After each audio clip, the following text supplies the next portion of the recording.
Mike, what do you take away from Jared Goff's 5-year tenure with the Rams? You know what, Jenna?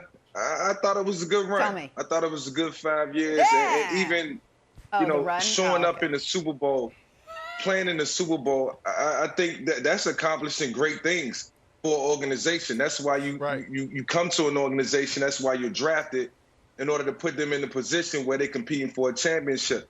And when I look back at Jared Goff's career, I think I envision more good than bad, probably 70% good, 30% bad, because he's played consistent. You know, it's been some ups and downs, and it hasn't always been pretty, but he showed up in the Super Bowl and had a chance to win a championship, and I don't think you could take that for granted. You know, and in terms of his feelings right now, you know, every quarterback wants to be appreciated. You know, you find yourself in positions where it's so much one-on-one interaction with your head coach and your offensive coordinator. When the love is not there and it feels like fake love, then 9 times out of 10 it is. And you just want more for yourself. You know the hard work that you put in. You know what you have to give and what you have to gain. So, you know, if it's a fresh start, and sometimes change is good, some people are afraid to change. In this case, it's not the case for Jared Goff. So I like where he's at. I like he has another opportunity, and we'll see what happens. But it's good that he landed on his feet and in a place where he feel like he's going to be appreciated. So this to me is very interesting, but not because of Jared Goff. It's interesting because I want to see if it represents a sea change in how NFL teams do business. And Vick and Wilds and Brandon weren't on the show 2 years ago when Jen and I discussed this a lot, but there were a few of us out there saying, I wonder if the Rams don't extend Goff, if they wait and see, if they think it's mostly McVay and the cheap contract, and see if they want to wait and see on Goff. Then they gave him a huge deal, and now they regret it. And so think 2015 draft. The Bucs and the Titans take quarterbacks 1 and 2. Both of those teams decide, you know what? We're going to hold off on extending those guys, make them prove it. The Titans end up getting rid of Mariota. They have Tannehill. They make an AFC championship game. The Bucs let Jameis walk. They bring in Tom Brady. They're in the Super Bowl. The very next year, the draft is the Rams and the Eagles. They extend their quarterbacks after 3 years. Both of the teams had been to a Super Bowl at that point. And now both teams, one has gotten rid of the quarterback, the other wants to. It was a disaster for them. So spin it forward. What does it mean for future quarterback contracts, and will guys get paid early? So I have a fun thing for you, Brandon. It's what we call a blind reveal. I'm going to show you guys first 3 years of his career. They look very similar for both of them. Year 1, disaster. Year 2, might be something there. The guy on the left was even better year 2. Year 3, 13 wins, 101 rating. That's exciting. One guy got extended. One guy's about to. Show me those 2 players, please.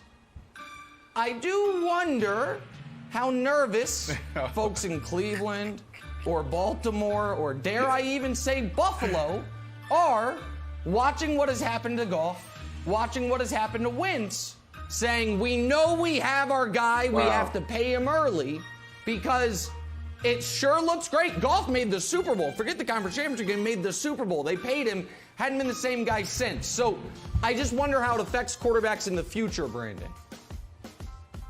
Yeah, you got to pay Josh Allen. It's hard to find a quarterback that can lead your team. It's hard to find a quarterback that can get the job done. And that's the chance you take. And that's just the cost of doing good business in the National Football League. The National Football League, you got to have 2 things if you want to win a championship. You got to play somewhat of good defense. And if you have a great defense, then you have a really good chance. And you have to have a quarterback. You just absolutely have to. So when you look at that, then you gotta extend Josh Allen. But let me answer the question.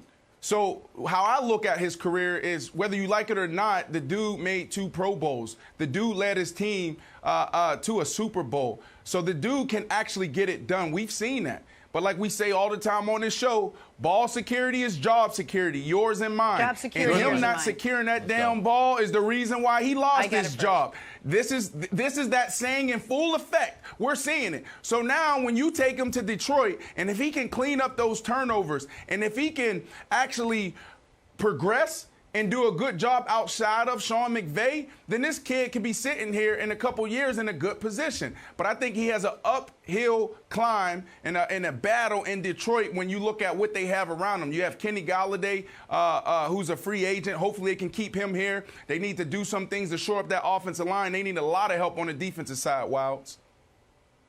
Mike, I know we got to be quick up here because we're against the break, but I'm fascinated that McVay has skated on any responsibility for Jared Goff's regression. We've seen a lot of other coaches be blamed when quarterbacks don't succeed. We're like, oh, well, Baker's not good. Like, nope, it's actually the coach. Like, Lamar's not doing well. Like, nope, it's Brian Daboll. Like, Jared Goff was good, and now he's not good. And it seems like the world is blaming Jared Goff, and McVay, who's a genius and deserves no criticism for anything, seems to be getting away scot-free. So we'll see how good he is with Stafford.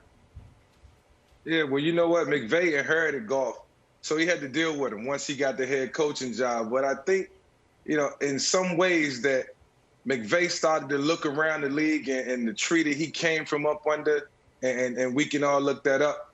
But he started to say to himself, I need a dual threat quarterback. I need somebody who's a little bit more mobile. I can do a lot more. And that creative mind that he has, he's starting to think outside the box, and I understand why. Thanks for watching. Subscribe here to get the latest from the show. Also, be sure to check out more of the best clips from First Things First, or go watch a few segments from our other shows on FS1.